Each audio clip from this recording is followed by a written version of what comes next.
ಒಂದು 2-3 ಕ್ಲಾರಿಫಿಕೇಶನ್ ಕೊಡಬೇಕಾಗಿತ್ತು. ನಾನು ಬೇಡ ಅಂತ ತಿಳ್ಕೊಂಡಿದ್ದೆ. ಯಾವುದೇ ಕ್ಲಾರಿಫಿಕೇಶನ್ ಕೊಡೋ ಅವಶ್ಯಕತೆ ಇಲ್ಲ. ಈ ಟೀಕೆಗಳಿಗೆ, ಟಿಪ್ಪಣಿಗಳಿಗೆ, ಮತ್ತೆ ಈ ಜೋಕರ್ ಥರ ಕೆಲವೊಂದಿಷ್ಟು 2-3 ಟಿವಿ ಚಾನೆಲ್ಗಳು ಜೋಕರ್ ರೀತಿ ವರದಿ ಮಾಡ್ತಾ ಇದ್ದಾವೆ. ಬಹುಶಃ ಅವುಗಳನ್ನೆಲ್ಲ ವರದಿಯನ್ನು ನೀವು ಒಂದ್ಸರಿ ಮಾಡಿದರೆ ಈ joke book, international joke book ಅಲ್ಲಿ ದಾಖಲೆ ಮಾಡಬೇಕು ಅವೆಲ್ಲ ವರದಿಗಳನ್ನು, ಅಥವಾ ಒಂದು ವೇರಿ ಮ್ಯೂಸಿಯಂನಲ್ಲಿ ಏನಾದರೂ ಇಡಬೇಕು ಆ ವರದಿಗಳನ್ನು. ಒಂದನೇದ್ದು, ಇವತ್ತು ನಾನು ಮಧ್ಯಾಹ್ನ ಈ ಏನು ಇವತ್ತು ಉತ್ಖನನ ಮಾಡುವ ಜಾಗದಲ್ಲಿ ಮಣ್ಣು 14-15 ಅಡಿ ಮಣ್ಣು ಬಿದ್ದಿದೆ, ಅದು 1 ವರ್ಷದ ಆಸುಪಾಸಿನಲ್ಲಿ ಅಂತ ಹೇಳಿದ್ನಲ್ಲ, ಅದನ್ನ ಕೆಲವೊಬ್ರು ಏನೋ ಕಮೆಂಟ್ ಮಾಡ್ತಾ ಇದ್ದಾರಂತೆ. 1 ವರ್ಷದಿಂದ ಅವ್ರಿಗೆ ಹೆಂಗೆ ಗೊತ್ತಿತ್ತು? 1 ವರ್ಷದ ಒಳಗಡೆ, ಅದರ ಅರ್ಥ ನಾವು ಮಾತಾಡಬೇಕಾದ್ರೆ ಒಂದೊಂದ್ಸರಿ ಇದನ್ನಾಗಿರ್ತದೆ. 1 ವರ್ಷದ ಒಳಗಡೆ, ಅದು ನಿನ್ನೆನೂ ಆಗಿರ್ಬೋದು, 10 ದಿನನೂ ಆಗಿರ್ಬೋದು, 10 ವಾರನೂ ಆಗಿರ್ಬೋದು, 10 ತಿಂಗಳನೂ ಆಗಿರ್ಬೋದು. ಈಗ ಬಂದಂತಹ ಮಾಹಿತಿ ಪ್ರಕಾರ 1 ತಿಂಗಳಿನ ಹಿಂದೆ ಆ ಮಣ್ಣನ್ನ ಕಡಿಮೆ ಅಂದ್ರೂ 1,000 ಟಿಪ್ಪರ್ ಲೋಡ್ಗಳನ್ನು ಹಾಕಿದ್ದಾರೆ 1 ತಿಂಗಳಿನ ಹಿಂದೆ. ಇಲ್ಲಿ ನೋಡಿ, ಎಷ್ಟು ದಿನದ ಹಿಂದೆ ಹಾಕಿದ್ದಂತ ಹೇಳೋದಕ್ಕೆ ನಾನು ಎಕ್ಸ್ಪರ್ಟ್ ಅಲ್ಲ, ನಾವ್ಯಾರು ಎಕ್ಸ್ಪರ್ಟ್ ಅಲ್ಲ. ಅದಕ್ಕೆ ಬಹಳ ಸುಲಭವಾಗಿ FSL ನವರಾಗ್ಲಿ ಅಥವಾ ಯಾರಾದ್ರೂ ಅಲ್ಲಿ ಇದ್ದವರಿಗೆ ಕೇಳಿಬಿಟ್ರೆ ಹೇಳ್ಬಿಡ್ತಾರೆ. ಮಣ್ಣನ್ನು ಸಾಯಿಲ್ ಟೆಸ್ಟ್ ತಗೊಂಡ್ಬಿಟ್ರೆ ಗೊತ್ತಾಗ್ಬಿಡ್ತದೆ. ಅಥವಾ ಅದನ್ನ ಯಾರು ಹಾಕಿದ್ದಾರೆ, ಅಲ್ಲಿ 100 ಟಿಪ್ಪರ್ಗಳನ್ನು ಸೇರ್ಕೊಂಡು ಅಂತಲೇ 100 ಅಂತ ಹೇಳಿದ್ರೆ ಅಷ್ಟು ಲೋಡ್ ಟಿಪ್ಪರ್ಗಳನ್ನ ಹಾಕಿದ್ದಾರೆ. SIT ಅವ್ರಿಗೆ ತುಂಬಾ ಈಸಿ ಅದು. ಯಾರು ಹಾಕಿದ್ದಾರೆ, ಯಾರದು ಕನ್ಸ್ಟ್ರಕ್ಷನ್ ವೇಸ್ಟ್, ಅದು ಎಲ್ಲಿಂದ ಮಣ್ಣು ತಂದು ಹಾಕಿದ್ರಿ ನೋಡಿ. ಅಷ್ಟು ಮಣ್ಣು ಬಿದ್ದಿದೆ ಅಂದ್ರೆ ಎಲ್ಲಾದ್ರೂ ಒಂದ್ ಕಡೆ ಅಂದ್ರೆ ಎತ್ತಿರ್ಬೇಕಲ್ಲ ಮಣ್ಣದನ್ನ, ಅಲ್ವಾ? ಎಲ್ಲಾದ್ರೂ ಒಂದ್ ಕಡೆ ಎತ್ತಿರ್ಬೇಕು, ಅದನ್ನ ಎಲ್ಲೋ ಒಂದ್ ಕಡೆ ತಂದಿರಬೇಕು. ಎಲ್ಲಿಂದ ತಂದ್ರು? ಆ ಫೋಟೋನಲ್ಲಿ ತುಂಬಾ ಕ್ಲಿಯರ್ ಆಗಿ ಕಾಣ್ತಾ ಇದೆ. ಕನ್ಸ್ಟ್ರಕ್ಷನ್ ವೇಸ್ಟ್ ಅಂದ್ರೆ ಅದು ಒಡೆದಂತಹ ಕಾಂಕ್ರೀಟ್ ಬ್ಲಾಕ್ಸ್ಗಳು ಸುಮಾರಿದೆ ಅದರಲ್ಲಿ. ಈಗ ಬಂದಂತ ನಮಗೆ ಹೇಳ್ತಾ ಇದ್ದಾರೆ, ಅಲ್ಲೇ ಇರ್ತಕ್ಕಂಥ ಇವತ್ತು ಅಲ್ಲೇ ಇದ್ದಂತ ನಮ್ಮ ಟೀಮ್, ಅಡ್ವೊಕೇಟ್ ಟೀಮ್ ಇರ್ಬೋದು, ಮತ್ತು ಸುಮಾರು ಜನ, ಒಂದು 50-60 ಜನ ಅಂತಲ್ಲಿ ಸ್ಥಳೀಯರು ಕೂಡ ಹೋಗಿದ್ದಾರೆ. ಅವರು ಕೂಡ ಮೊಬೈಲ್ ನಲ್ಲಿ ಫೋಟೋಗಳನ್ನ ಹೊಡ್ಕೊಂಡವರು. ಅಲ್ಲಿದ್ದಂತ ಸ್ಥಳೀಯರು ಹೇಳ್ತಾ ಇದ್ದಾರೆ ನನಗೆ ಏನಂತ ಹೇಳಿದ್ರೆ, ಸರ್ ಒಂದು ತಿಂಗಳನ್ನು ಕೂಡ ಆಗಿಲ್ಲ, ಬಳ್ಳಿ ಮಾತ್ರ ಇಷ್ಟು ಚಿಕ್ಕದಿದೆ. ಯಾಕಂದ್ರೆ ಇಲ್ಲಿ ಮಾನ್ಸೂನ್ ನಲ್ಲಿ ಈ ಮಳೆ ಏನಾದ್ರೂ ಬಿದ್ರೆ ಒಂದು ಕಾಡಲ್ಲಿ 15-20 ದಿನದಲ್ಲಿ ಬಳ್ಳಿಗಳು ಬರಕ್ ಸ್ಟಾರ್ಟ್ ಆಗಿಬಿಡ್ತದೆ. 1 ವಾರದಲ್ಲೇ ಬರ್ತದೆ. ಇಷ್ಟಿಷ್ಟು ಚಿಕ್ಕ ಬಳ್ಳಿಗಳಿದೆ ಇತ್ತಂತದ್ರ ಮೇಲೆ. ಇಷ್ಟೇ ಅಂದ್ರೆ 1 ತಿಂಗಳ ಹತ್ತತ್ರ 1 ತಿಂಗಳು ಈ ಲೆಟರ್ ಬರೋದಕ್ಕೆಲ್ಲ ಸ್ಟಾರ್ಟ್ ಆಗಿ ಒಂದು 2 ತಿಂಗಳಿಂದ 1.5-2 ತಿಂಗಳಿಂದ ಆ ಪ್ರಕ್ರಿಯೆ ನಡೆದಿದೆ. 1.5 ತಿಂಗಳಿಂದ ಹತ್ತತ್ರ 1 ತಿಂಗಳು. ಯಾರು ಹಾಕಿದ್ರು ಅದನ್ನ ವಿಚಾರಣೆ ಮಾಡಬೇಕೋ ಬೇಡ? ಆ ನಂತರ ನೀವು ಗಮನಿಸಿ, ನಿನ್ನೆ ಇದ್ದಿದ್ದು ನಂಬರ್ 13 ಮಾಸ್ ಬರಿಯಲ್ ಸೈಟ್, ಅಲ್ಲಿಯೂ ಕೂಡ ಬಹುಶಃ ಇದೇ ರೀತಿಯಾಗಿ ಮಣ್ಣು ಹಾಕಿದ್ದಾರೆ ಅನ್ನುವಂತ ಮಾಹಿತಿ ಇದೆ. ಪೂರ್ತಿ ಒಂದು ಬಿಲ್ಡಿಂಗಿಗೆ ಆಗುವಷ್ಟು 14-15 ಅಡಿ ಮಣ್ಣು ಹಾಕಿದ್ದಾರೆ. ಎಲ್ಲೆಲ್ಲಿ ಮಾಸ್ ಬರಿಯಲ್ ಸೈಟ್ ಇದೆ ಅಲ್ಲಿ 14-15 ಅಡಿ ಮಣ್ಣು ಹಾಕಿಬಿಟ್ಟಿದ್ದಾರೆ. ಅಂದ್ರೆ ಇವರಿಗೆ ಪಕ್ಕಾ ಇನ್ಫಾರ್ಮೇಶನ್ ಲೀಕ್ ಆಗಿನೇ ಸಾಕ್ಷಿ ನಾಶ ಪಡಿಸೋದಕ್ಕೆ, ಎತ್ತೋದಕ್ಕೆ ಆಗದಂತೆ ಈ ರೀತಿಯಾದಂತ ವ್ಯವಸ್ಥೆಯನ್ನು ಮಾಡಿದ್ದಾರೆ ಅಂತ ಅನ್ಸುತ್ತೆ. ನಾನು ಹೇಳೋದು, ಪ್ರತಿಯೊಂದಕ್ಕೂ ಕೂಡ ನಾವು ಮಾತಾಡೋದಲ್ಲ. ನನಗೆ ಡೌಟ್ ಬರ್ತಾ ಇದೆ, ಫಾರೆಸ್ಟ್ ಡಿಪಾರ್ಟ್ಮೆಂಟ್ ಅಲ್ಲಿ ಹಾಕಿದ್ರೆ ಫಾರೆಸ್ಟ್ ನವರು ಮಾತಾಡ್ತಾ ಇಲ್ಲ, ಪಂಚಾಯತಿದವರು ನಾವು ಹಾಕಿದೀವಿ ಅಂತ ಹೇಳಿ ಒಂದಿಷ್ಟು ಅವ್ರ ಚೇಲಾಗಳು ಮಾತಾಡ್ತಾ ಇದ್ದಾರೆ, ಪಂಚಾಯತಿ ಅಧಿಕಾರಿಗಳು ಮಾತಾಡ್ತಾ ಇಲ್ಲ. ಇವತ್ತಿಂದು ರೆವೆನ್ಯೂ ಸೈಟ್ ಅಂತ ಹೇಳ್ತಾರೆ. ರೆವೆನ್ಯೂ ಸೈಟ್ ಅಂತ ಹೇಳಿದ್ರೆ ಸಂಬಂಧಪಟ್ಟಂತ ಅಧಿಕಾರಿಗಳು ಮಾತಾಡಬೇಕು, ವರದಿಯನ್ನ ಕೊಡಲೇಬೇಕು.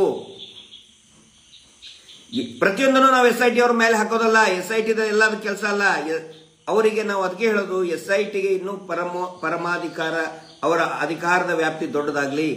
ಇಲ್ಲಿ ಬಹಳ ಕ್ಲಿಯರ್ ಕಟ್ ಆಗಿ ನಮಗೆ ಗೊತ್ತಾಗ್ತಾ ಇದೆ, SIT ತನಿಖೆ ಅಂದ್ರೆ ಏನು, ತನಿಖೆಯ ವ್ಯಾಪ್ತಿ ಏನು, ಸರಿನಾ ತಪ್ಪ, ಇವನು ಸರಿನಾ ತಪ್ಪ ಅನ್ನೋದಿಷ್ಟೇ ಆಗಬಾರ್ದು. ಅಲ್ಲಿ ನಿಜವಾಗ್ಲೂ ಕೂಡ ಶವಗಳು ಇದಾವ ಇಲ್ವೋ, ಇದಾವೆ ಅಂತ ಹೇಳಿದ್ರೆ ಅದಕ್ಕೆ ಸಂಪೂರ್ಣವಾಗಿ ತನಿಖೆ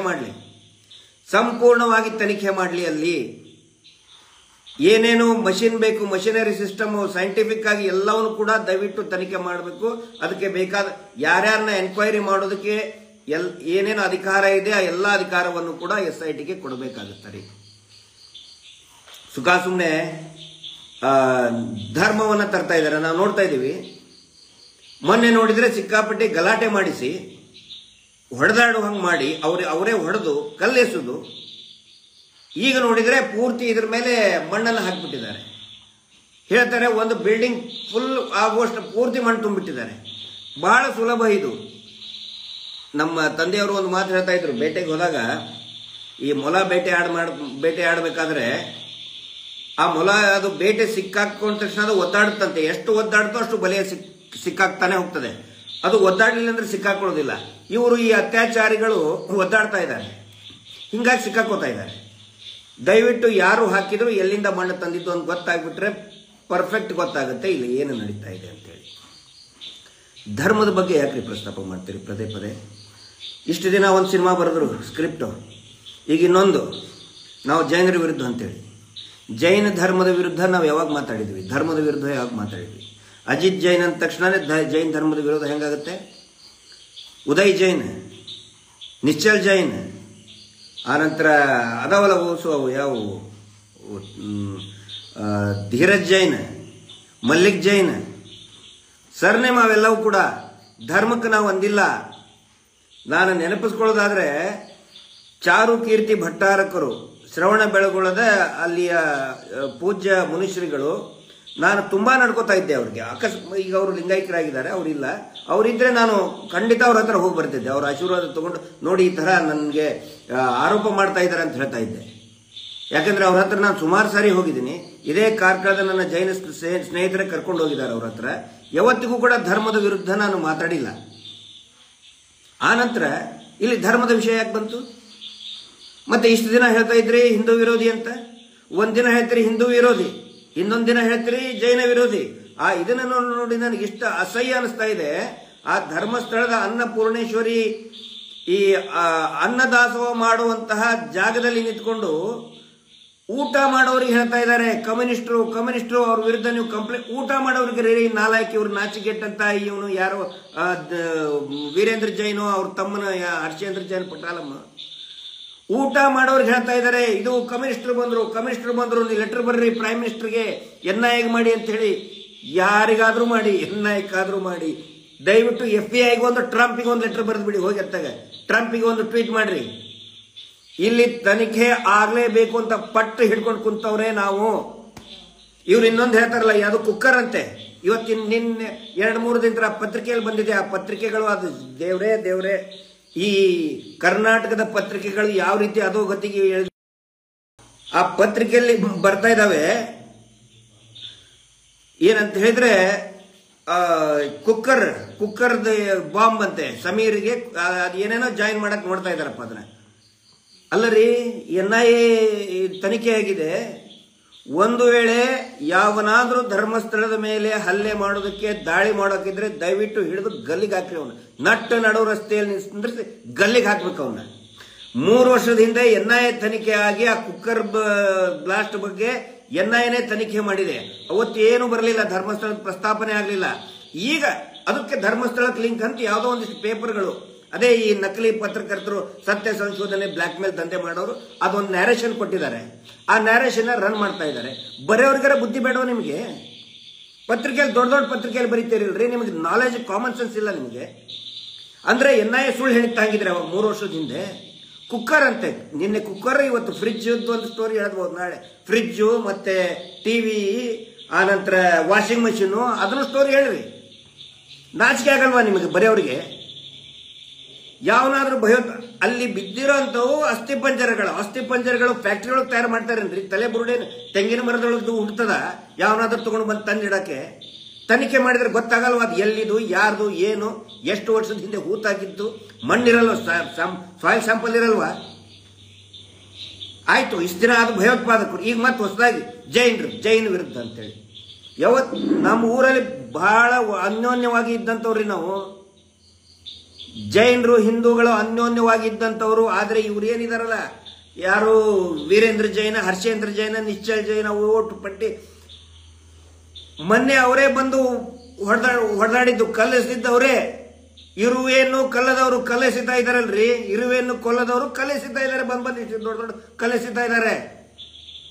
ಇರುವೆಯನ್ನು ಕೊಲ್ಲದವರ ಆಸ್ಥಾನದಲ್ಲಿ ಏನಾಗಿದೆ, 100 ಹೆಣಗಳ ಬಿದ್ದಿದೆ. ಸೌಜನ್ಯಳ ಹೆಣ ಬಿದ್ದಿದೆ. ಪದ್ಮಲತಾ ವೇದವಲ್ಲಿ ಡಾನೆ ಮಾವತನ್ ಹೆಣಗಳು ಬಿದ್ದಿದ್ದೇವೆ. ಇರುವೆಯನ್ನು ಕೊಲ್ಲದವರ ಜಾಗದಲ್ಲಿ ಹಿಂಗಾಗಿ ನಾನು ಎಲ್ಲ ಜೈನ ಸಹೋದರರಿಗೆ ವಿನಂತಿ ಮಾಡ್ಕೊಳ್ತಾ ಇದ್ದೀನಿ, ಇವ್ರಿಗೆ ಯಾವುದೇ ಧರ್ಮ ಇಲ್ಲ. ಅಲ್ಲಿ ಅನ್ನಛತ್ರದಲ್ಲಿ ಹೇಳ್ತಾರೆ ಹಿಂದೂ ಧರ್ಮ ವಿರೋಧಿ ಅಂತೇಳಿ, ಕೋರ್ಟಿನಲ್ಲಿ ಬರೀತಾರೆ ಇದು ಹಿಂದೂ ಧರ್ಮಕ್ಕೆ ಸಂಪರ್ಕನೇ ಇಲ್ಲ, ಇದು ಹಿಂದೂ ಧರ್ಮದ ದೇವಸ್ಥಾನನೇ ಅಲ್ಲ, ಇದು ಜೈನರ ಇನ್ಸ್ಟಿಟ್ಯೂಟ್ ಅಂತ ಬರೀತಾರೆ ಕೋರ್ಟಲ್ಲಿ. ಎಷ್ಟು ಆದಾಯ ಅಂತ ಹೇಳಿ ಧಾರ್ಮಿಕ ದತ್ತಿ ಇಲಾಖೆ ಕೇಳಿದ್ರೆ ನಾವ್ಯಾಕೆ ಹಿಂದೂ ಧರ್ಮಕ್ಕೆ ಕೊಡಬೇಕು ಇದನ್ನ, ಇದು ಜೈನರದು ಅಂತ ಅವಾಗ ಹೇಳ್ತಾರೆ. ಈಗ ಸಿಕ್ಕಾಕೊಂಡಿದಾರಲ್ಲ, ಎಲ್ಲಾ ಕಡೆ ಸಿಕ್ಕಾಕೊಂಡಿದಾರಲ್ಲ, ಈಗ ಹೇಳ್ತಾರೆ ಹಿಂದೂ ಧರ್ಮಕ್ಕೆ ಇದು ಅಪಮಾನ ಅಂತ. ಹುಚ್ಚರ ಸಂತೆ ಹುಚ್ಚು ಹಿಡಿದು ಬಿಟ್ಟಿದೆ ಅವರಿಗೆ. ದಯವಿಟ್ಟು ನೋಡಿ, ಇಲ್ಲಿ ಯಾರು ಕೂಡ ಧರ್ಮವನ್ನ ನಡುವೆ ತರಬೇಡಿ. ಆಗಿದೆಯಲ್ಲ, ಅವನು ಹೇಳಿದಾನಲ್ಲ ಆಲ್ರೆಡಿ 2-3 ಜಗದಲ್ಲಿ 3 ಆಮೇಲೆ ಇನ್ನೂ ಕೆಲವೊಂದಿಷ್ಟು ಜನ ಹೇಳ್ತಾರೆ ಬರೀ 2 ಅಂತೆ. ನೋಡಿದ್ರೇನ್ರಿ ನೀವು? ಯಾರಾದ್ರೂ SIT ದವರು ಬಂದು ಹೇಳಿದ್ರ? ನಿನ್ನೆ ಸಿಗಲಿಲ್ಲಂತೆ, ಅಲ್ಲಿ ಏನೇನು ಡೆವಲಪ್ಮೆಂಟ್ ಆಗಿದೆ ಏನಾದ್ರೂ ಗೊತ್ತಾ? SIT ಅವ್ರು ಹೇಳಿದ್ರ? ಅಧಿಕೃತವಾಗಿ SIT ಅವರೇ ರಾಜ್ಯ ಸರ್ಕಾರಕ್ಕೆ ವರದಿ ಕೊಡ್ತಾರೆ, ಹೇಳಿ ಅವಾಗ ನಾವು ಮಾತಾಡ್ತೀವಿ. ಅನೇಕ ಡೆವಲಪ್ಮೆಂಟ್ ಆಗಿದೆ, ಯಾವ ರೀತಿಯಲ್ಲಿ ಕೊಲೆಗಳು ನಡೀತಾ ಇದ್ದು ಅನ್ನುವಂತ ಎಲ್ಲಾ ಮಾಹಿತಿಗಳು ಸಿಗ್ತಾ ಇದೆ ಅನ್ನುವಂತ ಖಚಿತವಾಗಿ ನಮ್ಗೆ ಗೊತ್ತಾಗ್ತಾ ಇದೆ. ಸುಖ ಸುಮ್ಮನೆ ಟಿವಿಯಲ್ಲಿ ಬಂತು. ಈಗ ನೋಡಿ 10-15 ಅಡಿ ಮಣ್ಣು ಹಾಕಿದ್ದಾರೆ, 4 ಅಡಿ ತೆಗಿತಾರೆ, ಇಲ್ವಂತೆ. ಒಂದಿಷ್ಟು ಟಿವಿ ಚಾನಲ್ ಅಲ್ಲಿ ಹೊಡ್ಕೊಳಕ್ಕಾಗ್ತದೆ.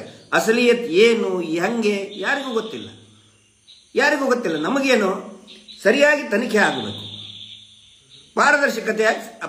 ಈಗಲೇ ಹೇಳಬೇಕು ಅಂತೇನಿಲ್ಲ. SIT ಅಧಿಕಾರಿಗಳ ಮೇಲೆ ವಿಶ್ವಾಸ ಇದೆ. ಇನ್ನು ಕೆಲವು ಅವನು ಹೇಳ್ತಾನೆ ಇದರಲ್ಲಿ ಧರ್ಮಸ್ಥಳ ಅಲ್ಲಿ ಅನ್ನಛತ್ರದಲ್ಲಿ ಅನ್ಕೊಂಡು NIA ತನಿಖೆ ಆಗ್ರಿ. ಅರೆ ಇದೇ ಮುಗುದಿಲ್ಲ.